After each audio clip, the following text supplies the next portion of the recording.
괜찮아요. 그림 하나 좀 올려주세요. 예.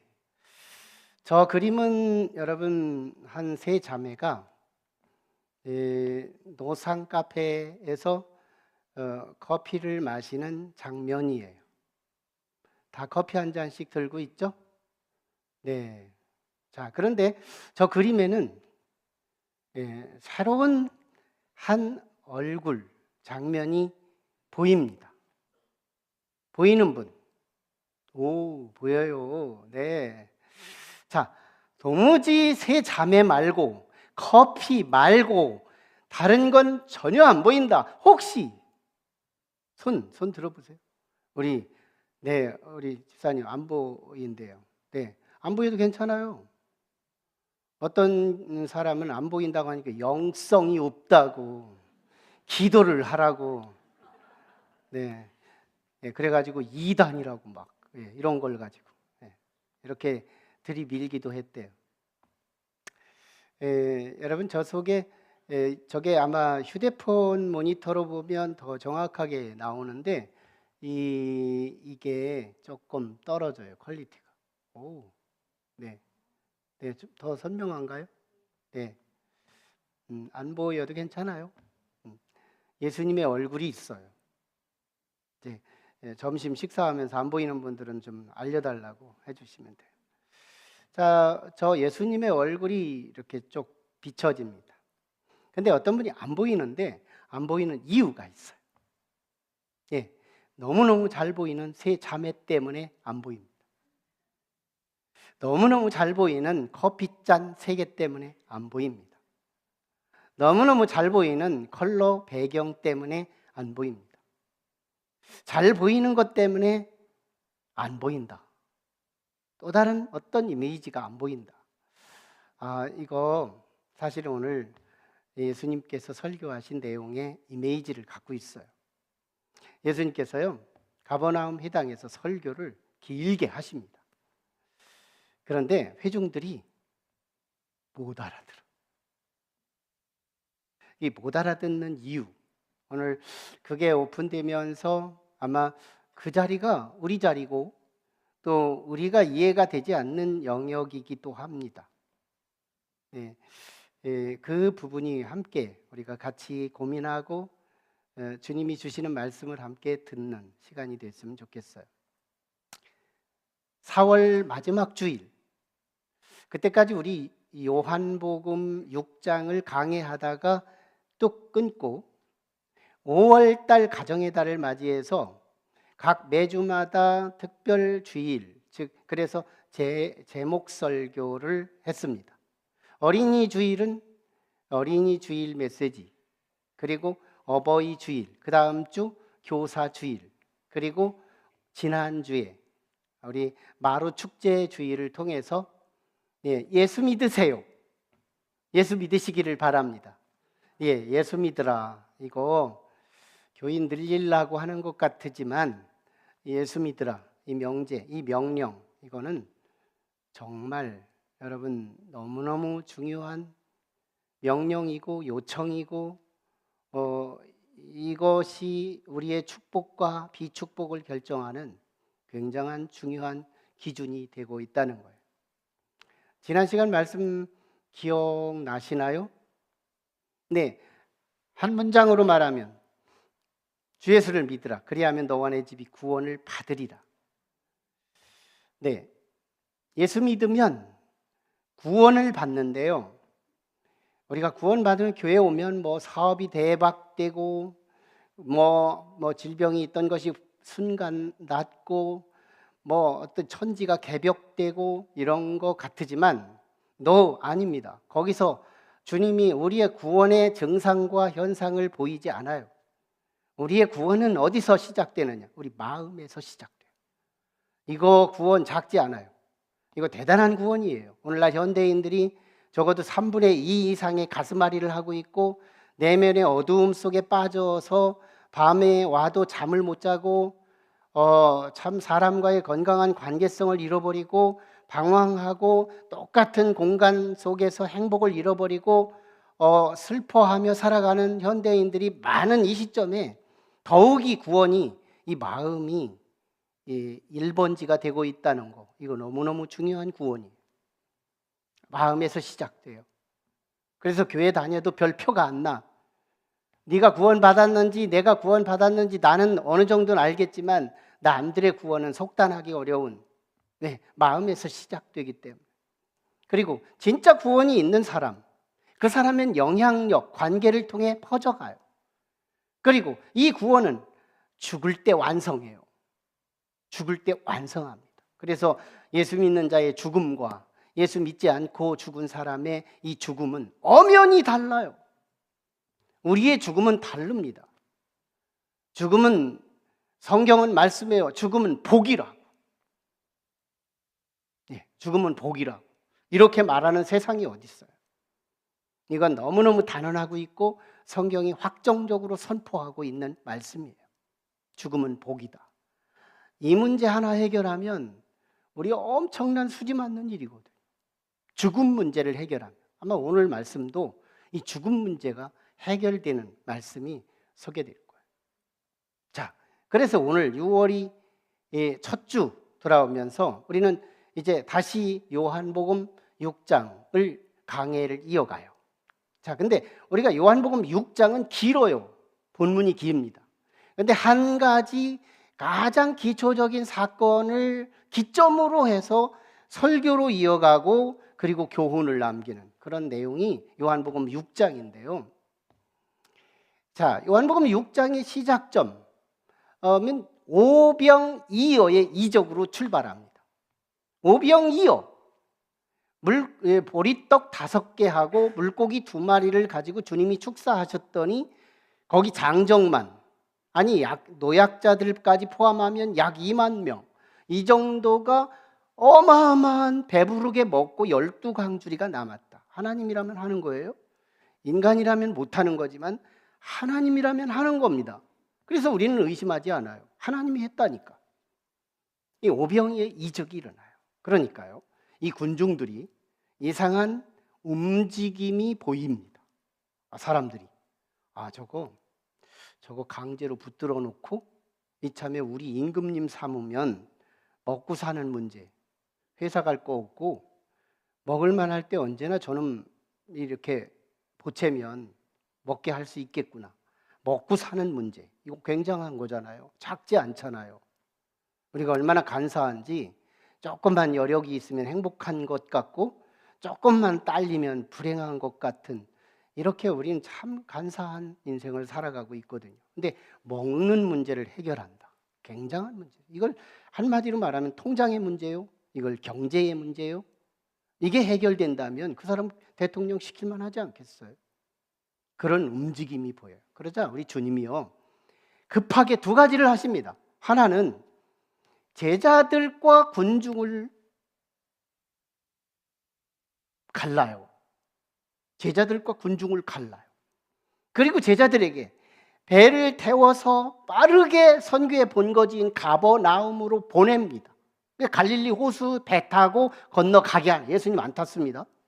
그리고 예수님이 2번째 처시는 당신이 벳세다 들녘에서 가까운 산으로 쏜살같이 사라져버려요. 자, 그러자 이 군중, 그 틈새 속에 2가지 사건이 벌어져요. 하나는 제자들이 예수님 태우지 않은 제자들만이 타고 가던 배가, 이 강이 굉장히 바다같이 길고 크거든요. 이걸 건너가는 틈새에 사경, 한 아마 새벽 3시나 4시쯤 걸렸을까요? 그때쯤 지중해성 돌풍이 일어나면서 집체 같은 파도가 일어나 예수님 타지 않은 제자들만의 탄 배가 전복 직전에 있는 거예요. 큰일 났죠. 그런새 우리 주님은 알죠. 지중해성 돌풍이 불었고 지금 집체같이 파도가 인다면 우리 제자들은 당연히 거기서 사경을 헤맬 거죠. 주님은 아시자 그 강을, 그 바다를 저벅저벅 걸어서, 배 타고 갈 새 없죠. 걸어서 막 합니다. 제자들 입장에서 설상가상이에요.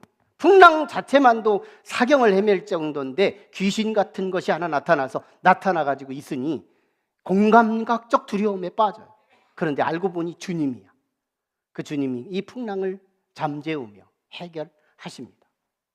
자, 그런데요, 여기에 벳세다 들녘에 있었던 그 군중들, 아마 일반인들은 다 집으로 갔을 거고요. 거기 중에 리더급들은, 영향력 있는 지도자급들 되는 사람들이 거기에 모여서 제자들이 예수님 안 태우고 간 걸 안 거예요. 이 정보를 누가 알려줍니다. 그러자 그들이 통밥을 재는 거예요. 예수님이 이 근처에 있다.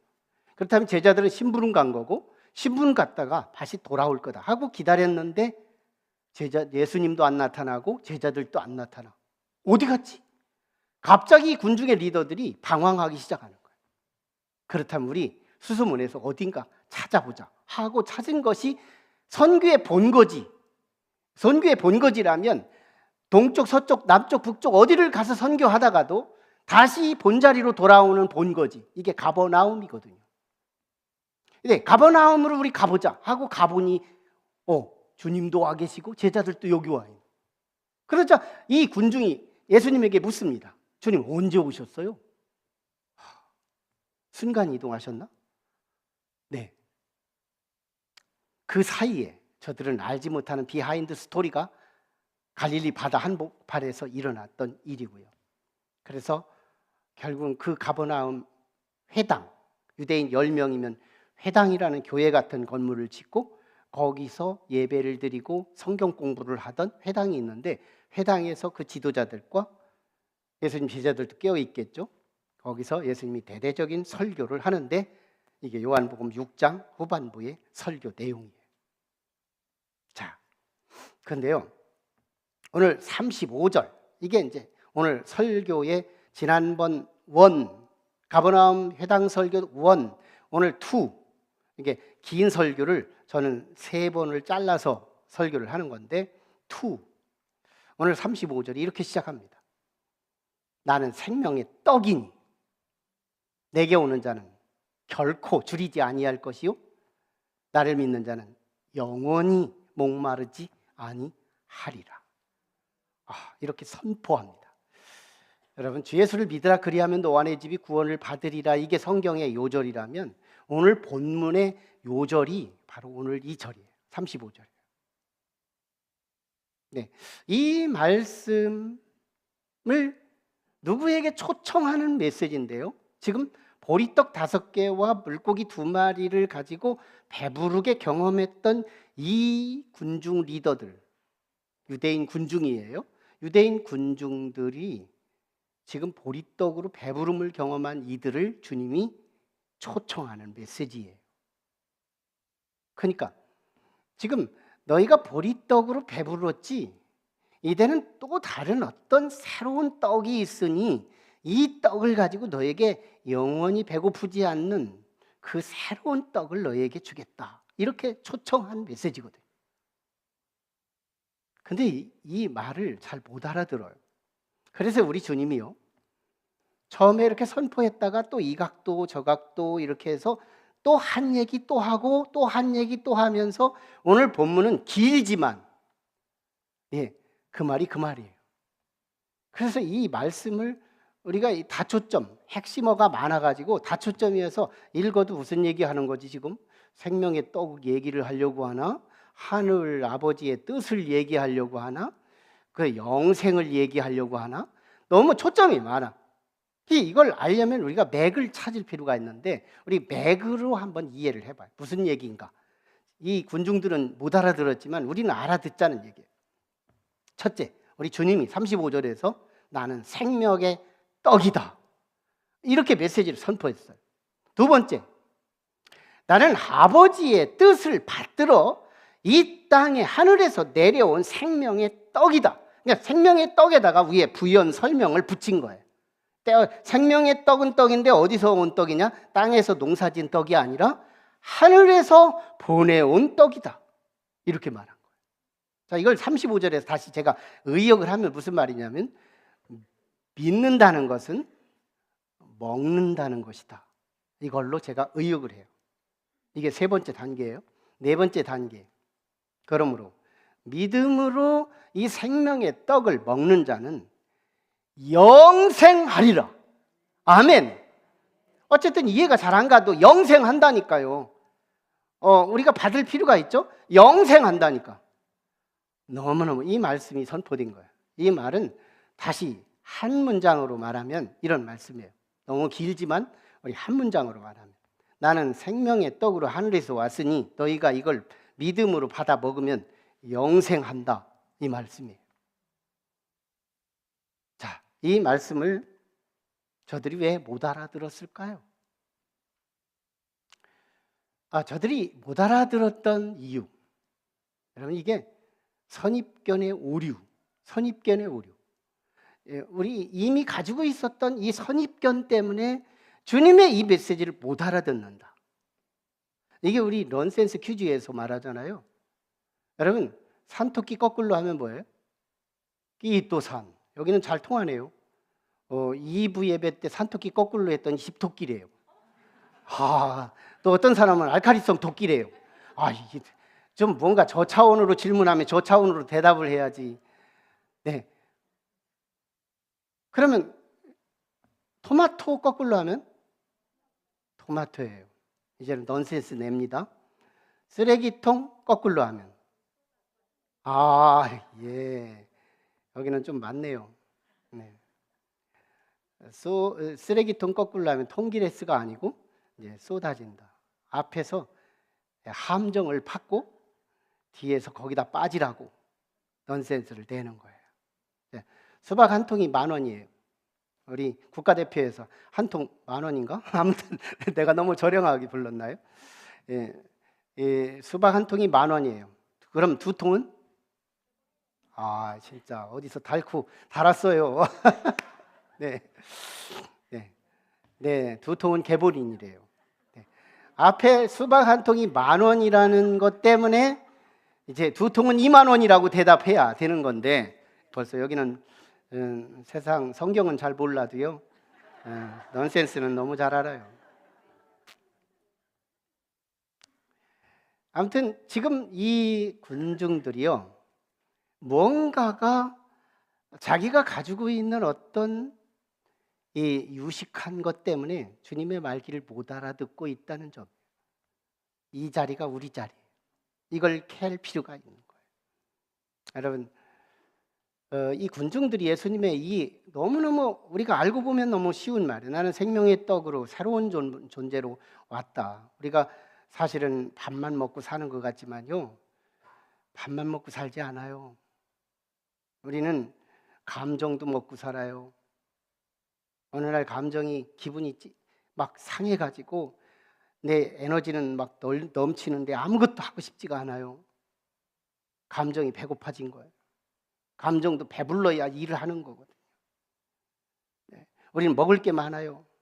무지했던 내 지식의 위장이 지식을 통해 배불러져야 할 필요가 있는 거예요. 우리는 먹는 게 밥만 먹고 사는 게 아니거든요.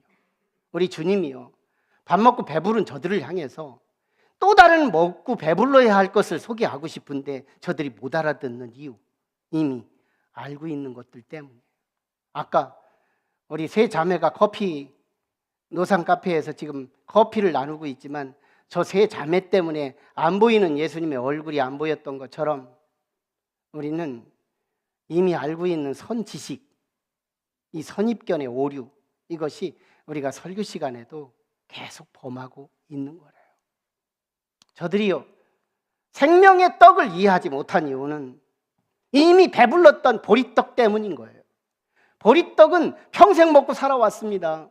저들은 보리떡에 대해서는 알아요. 그 성분을 알고 어디서 나왔는지를 알고 농부의 땀과 수고와 거름을 먹고 자라서 결국은 씨앗으로 열매를 맺어서 보리가 떡이 되었다라고 하는 이 모든 프로세스와 과정을 다 알고 있는 거예요. 그런데 갑자기 생명의 떡이라고 하는 제3의 떡을 말하니 보리떡에 암시되어 있는 그게 생명의 떡, 도무지 말귀를 못 알아듣겠다 이거예요. 그래서 저들이요, 수군수군하는 거예요. 41절에 수군수군해요. 그래서 예수님께서 설교하다 말고 43절에서 너희 서로 수군수군하지 말아라, 설교하다 말고 지금 옵션 메시지가 들어오는 거예요. 일괄되게 설교만 할 수밖에 없는 상황인데도 주님이 자꾸 엉뚱한 소리를 하게 하는 거예요. 수근수근 하는 거예요. 무슨 말이야? 도대체 무슨 말이야? 말귀를 못 알아듣겠니? 너 알아듣니? 이러가면서 한마디씩 하니 웅성웅성 거리는 이 설교. 네, 보리떡에 대해서는 알기 때문에 생명의 떡을 알 수가 없었던 거예요. 이 생명의 떡이 예수님께서 알고 보면 나는 정말 이 세상에서 죄를 지은 이 모든 인류를 구원하기 위해 하나님은 당신이 만드신 이 피조물을 책임지기 위해서 이 죄를 해결하기 위해 우리 주님은 이 땅에 오셔야만 했고, 그래서 우리의 죄값을 대속하기 위해서 죽기 위해 오셨는데 그 죽음의 틀이 십자가의 틀이었던 거예요. 저 틀. 그래서 우리 주님은 죽어야 했는데 죽을 때 십자가 못에 살이 찢어지고 창을 질리울 때 살이 찢어지는데 이 찢어지는 이 살을 주님은 상징적으로 떡으로 말씀한 거예요. 그런데 이 못 자국에서 창 자국에서 흘러나오는 이 피는 우리의 피로, 우리의 새로운 음료로 우리 주님은 소개하는 거예요. 그래서 이것이 사실은 성만찬에서 실제로 상징적으로 우리에게 기억하게 하고 교훈하게 하고 가르쳐주면서 실제 십자가 사건을 우리가 경험할 수 있도록 받아들이는 그 가르침이 성만찬인 거예요. 그리고 더 본질적으로는 우리가 시간 교회에 오면 들을 수 있는 설교, 이게 설교가 아니고 하나님의 말씀인 거예요.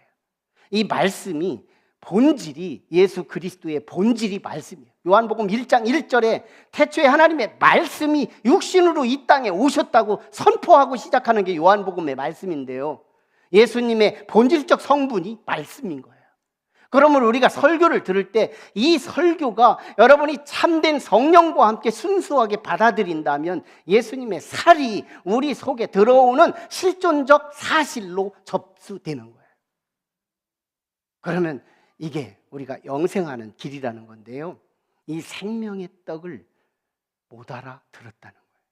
네, 보리떡, 알고 있는 보리떡 때문에 걸린 거예요.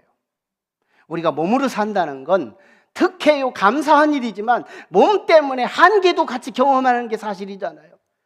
내가 몸으로 살기에 맛도 느낄 수 있고 시간과 공간을 누리며 소풍도 누릴 수 있는 것이지만 이 몸뚱이 때문에 앞을 보면 뒤가 안 보이고 위를 보면 아래가 안 보이고 이 몸뚱이에 걸려서 보이지 않는 세계가 우리는 너무 많다는 거예요. 이미 가지고 있는 지식 때문에 우리는 주님의 새로운 떡을 아무리 소개해도 못 알아듣더라는 거예요. 두 번째는요, 나는 하나님 아버지가 보내신 그 사람인데 보내신 떡, 하늘에서 보내진 떡이라고 말하자 저 군중들이 못 알아들었던 이유는 저들이 이미 알고 있는 나사렛에서 어렸을 적부터 자라고 길렀던 그의 아버지 요셉이라는 사람을 알고 있었기 때문인 거예요. 저들의 군중 중에는 나사렛에서 이 예수라는 소년이 어릴 적부터 자라서 아버지 목공일을 도와주고 그러면서 효자 노릇하고 이러면서 우리의 생로병사 이 경험을 누누이 지켜봤던 어린 시절이 있었는데 지가 하늘에서 왔다고? 새빨간 거짓말. 네. 그래서 우리 주님이 여기에 첨부해서 하신 말씀이 뭐냐면 선지자가 고향에서는 존경을 받지 못한대요. 왜? 어릴 적 잘하는 걸 다 봤기 때문에. 그래서 신령함을 모르는 거예요. 제가 신출귀물하게 여기서 뭔가 재능을 말하고 나 하늘에서 왔습니다 그러면요, 저를 아무도 모르는 사람은요, 혹시 하늘에서 왔을 수도 있겠다 이렇게 받아들이는 사람도 있을 수 있어요. 제가 충남 부여군 창안면 합곡리 74번지에서 태어났다고 어릴 적에 코흘리게 있었고 이걸 다 알리고 그렇게 하니까, 그리고 신출귀물을 하지 않으니까 저에게 어떤 신성을 느끼지 못할지 모르지만 예수님은 신성을 느낄 수 있는 분이었어요. 왜? 모든 사역이 신출귀물을 하잖아요. 너무너무 존귀한 사역들이 일어나잖아요. 불치의 질병들이 치유되고 죽은 자가 살아나는 이 어마어마한 일이 일었다면, 나사렛에서 자란 것만 보지 않았다면 하늘에서 왔다고 고지 듣지 않겠어요? 저들이 고지 듣지 않는 이유는 내가 네 어렸을 때를 알고 있다는 거예요. 그리고 네 아버지 요셉을 알고 있고 네 어머니 마리아를 내가 알고 있는데 새빨간 거짓말을 어디서 하느냐고. 이미 알고 있는 지식이 우리 주님의 하늘에서 오셨다는 소리를 못 알아듣는 거예요. 주님은 모든 프로세스, 성령으로 마리아의 잉태와 함께 이 과정으로 온 걸 모든 걸 생략하고 위에서 아래 거 한 번에 아이콘처럼 상징적으로 말씀하신 이 말을 저들은 알아들을 리가 없었죠. 이미 안다고 하는 것 때문에. 그래서 우리는 주님을 바르게 이해하려면 주님 안에 들어있던 그 영, 그 증인의 영, 그 성령이 우리 안에 임해야 될 줄 믿습니다. 2000년 전에 주님의 몸뚱이 안에 거하셨던 그 성령이 우리 안에 사모하는 자에게 임하겠다는 것이 사도행전의 약속이니까 사모하는 자. 그래서 우리는 성령 받을 필요가 있는 거예요. 제가 모든 예배마다 지금 이렇게 주문하고 있습니다. 우리는 성령 받기를 사모하라. 내가 지금부터 기도 1000번을 할 텐데 1000번 동안 나는 앉기만 하면 성령 달라고 먼저 기도하겠다. 안 주셔도 괜찮아요. 내가 성령 달라고 기도했더니 생뚱맞게 이성만 있네. 괜찮습니다. 걱정하지 말고 그냥 두 번째 하면 또 성령 달라고 기도하세요. 이때 1000번까지 가기 전에 하나님 앞에 들키는 게 하나 있을 건데 그게 바로 사모함이에요. 성령은 인격의 영이에요. 강제로 투입되지 않아요. 사모하는 자, 원하고 바라는 자, 그들에게 주시겠다고 약속한 영이기 때문에 우리는 계속해서 기도할 때마다 다른 거 구하지 마요. 돈 좀 달라고, 건강 치유해달라고 이런 기도 너무너무 우리 복잡하고 오직 우리 하나 기도해도 응답도 없는데 어차피 우리 정말 하나님 앞에 성령 받게 해달라고 기도할 필요가 있습니다. 그래서 하나님 앞에 들키는 거 하나, 사모함 하나는 들키자 말이에요. 사모함 언제 주셔도 반드시 주실 겁니다. 성령이 우리에게 임하면요, 우리 은혜 받기 시작하는 거예요. 다윗이 은혜 받으니까요, 헤브론에서 왕이 되었을 때 이 시편 23편을 쓰였거든요. 시편 23편이 여호와는 나의 목자시니 내게 부족함이 없으리로다. 헤브론에서 부족한 게 너무 많았어요. 유다 지파 하나만 다윗을 따라와 왕 노릇하고 있는 상황이에요. 이제 베냐민 지파도 조금 이렇게 소속될 만하고, 그러면 앞으로 10개 지파, 11개 지파를 규합해야 할 일이 산적한 상황에서 여호와는 나의 목자시니 내게 부족함이 없다고 고백한 시점이에요. 부족한 게 너무 많은데 실제는 아편주사 맞은 것 같아요. 이게 다윗의 만족이거든. 은혜 받은 사람의 가슴이거든. 우리는 정말 그런 은혜가 필요한 거예요. 주님의 성령이 우리에게 이 은혜를 받으면 이상의 똑같은 환경과 똑같은 상황에서 저 사람은 지옥을 경험하고 나는 천국을 경험하는 거예요. 이게 성령 받은 사람의 특징이에요. 똑같이 설교 듣지만 듣는 레벨이 달라요. 박사학위 받았다고 레벨이 다르게 듣는 게 아니에요. 성령이 있는 자와 없는 자의 차이가 이렇게 어마어마한 차이를 내는 거예요. 세 번째, 저들이 알아듣지 못했던 이유, 영생을 못 알아들은 거예요. 너에게 영생하리라, 이 말을 어떻게 알아들어? 저들이 못 알아들었던 이유, 저들은 죽음을 알고 있어요. 우리 할아버지가 죽었고요, 할머니가 죽었고요, 아버지가 죽었고요, 어머니가 죽기 직전에 있고요, 우리의 친구들이 죽어가고 있고요, 우리 지인들이 죽어가고 있고요, 늙은 사람들은 다 죽어가고 있는 상황에서 아무도 연장에 100살이 넘어가는 사람이 없는 이 시점에 지금 저 생뚱맞는 나사렛 사람, 저 사람이 영생한다고 선포하고 있으니 새빨간 거짓말이라고 말하고 있는 거예요. 그때 우리 주님이 설교하면서 저들이 못 알아들을 것까지 다 계산하신 주님이 계속해서 툭툭 던지신 말씀, 오늘 39절, 그리고 40절, 그리고 44절 계속해서 고정 멘트를 툭툭 던집니다. 저들이 못 알아들을 걸 알고 영생을 던지시는 주님에게 우리는 죽음을 알고 있는데, 우리도 결국은 죽을 건데 우리 보고 영생한다고 하니, 주님이 던져주신 3번의 똑같은 설교 안에 3번을 계속 던져주신 메시지, 마지막 날에 내가 이를 다시 살리리라. 마지막 날에 내가 이를 다시 살리리라. 무슨 말이에요? 주님도 죽음을 안다는 거예요. 너희들도 죽을 거고 다 죽을 거다. 그거 알지만 죽어도 생명의 떡을 먹고 죽은 사람은, 생명의 떡을 먹고 죽은 사람은 100년 전에 죽었어도 1000년 전에 죽었어도 그 성분, 주님의 말씀 먹고 죽은 사람은 내가 찾아간다 이거예요. 그리고 마지막 날에 다시 살리겠다는 거예요. 이게 우리예요. 그래서 주님은 영생한다는 거예요. 죽는 걸 부정하는 게 아닙니다. 주님도 안다는 거예요. 니들 아는 거 주님도 안다. 주님, 너희는 아는데 주님이 그걸 모른다고? 너 아니다. 나도 죽으면 안다. 죽는 거 그게 문제가 아니다. 다 죽어도 괜찮다. 내가 마지막 날에 이를 다시 살리리라. 그래서요, 우리는 오늘 주시는 말씀 가운데 가장 중요한 게 뭐냐? 네, 겸손입니다. 전공자일수록 겸손해야 합니다. 설교는 종합 예술이에요. 그래서 너무 많은 영역을 터치할 수밖에 없어요. 그래서 때로는 이분 전공을 이번 주에 터치하고, 때로는 저분 전공을 이번 주에 다음 주에 터치하고, 52주 중에 자기 전공을 터치 안 할 수가 없는 거예요. 그때 내가 이미 거기에 박사를 받았고 그분에 나는 관통한 권위자라고 생각할 때 자기 전공을 말씀 앞에 내려놓을 수 있었느냐. 내 전공 때문에 그 분야는 주의 음성이 안 들리게 되어 있어요. 여러분, 겸손해야 믿음 생겨요. 겸손해야 성령 받을 수 있는 그릇이 되어요. 믿음과 성령, 겸손한 자의 몫입니다. 겸손한 자에게만 주어지게 되어 있어요. 여러분, 우리 지난주에 나눴던 이어령 박사, 그분이 우리 한국교회의 지성, 한국교회의 지성, 그건 한국교회의 바울이라고 할 수 있는, 그분이 그렇다면 그렇다고 믿어줄 필요가 있는 그런 지성이에요. 근데 그분이요, 네,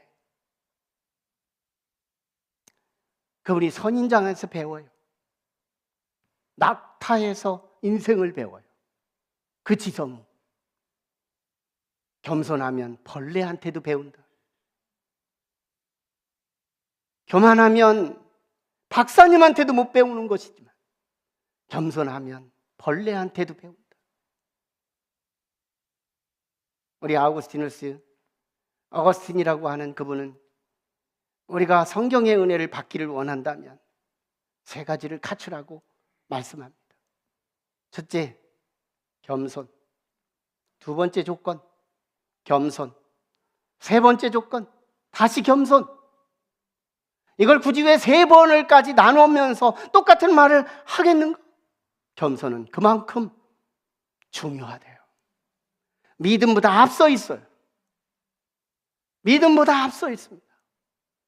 이 겸손, 거기에 우리는 지금 생명의 떡을 담게 되는 거예요. 이 생명의 떡이 성령 안에서 우리 안에 식사가 될 수 있다면, 성만찬할 때 믿음으로 식사할 수 있고, 시간 말씀이 던져질 때 그 말씀이 하나님의 소리로, 분명히 인간 이종현의 소리가 전파될 거지만, 그러나 이 속에는 분명히 이종현의 생각이 아니라 하나님의 말씀이 담겨 전달할 된다면, 나 전공도 내려놓고 내가 알고 있는 어떤 권위적 지식까지 내려놓을 수 있는 겸손이 있다면, 우리는요, 그 생명의 떡은 우리 안에 영양분이 되어서, 네, 우리가 배설을 하고 우리가 결국은 죽을지라도 우리 주님은 정말 신의 능력으로 1000년 전에 죽었건 100년 전에 죽었건, 화장에서 죽었건 매장에서 죽었건, 그 성분을 찾으러 주님은 가셔서 생명의 떡 먹고 죽은 자가 누군가, 생명의 떡 먹고 죽은 자가 누군가, 그를 정확하게 생명의 부활로 다시 일으켜 영원한 그 에덴 동산보다 더 에덴 동산인 천국으로 우리를 인도하여 예수 그리스도의 그 떡을 먹은 자들이 영원토록 찬송하며 영광 돌리는 그 축복이 저와 여러분에게 경험될 수 있음을 믿습니다. 기도하시죠. 우리 함께 기도할 때 하나님,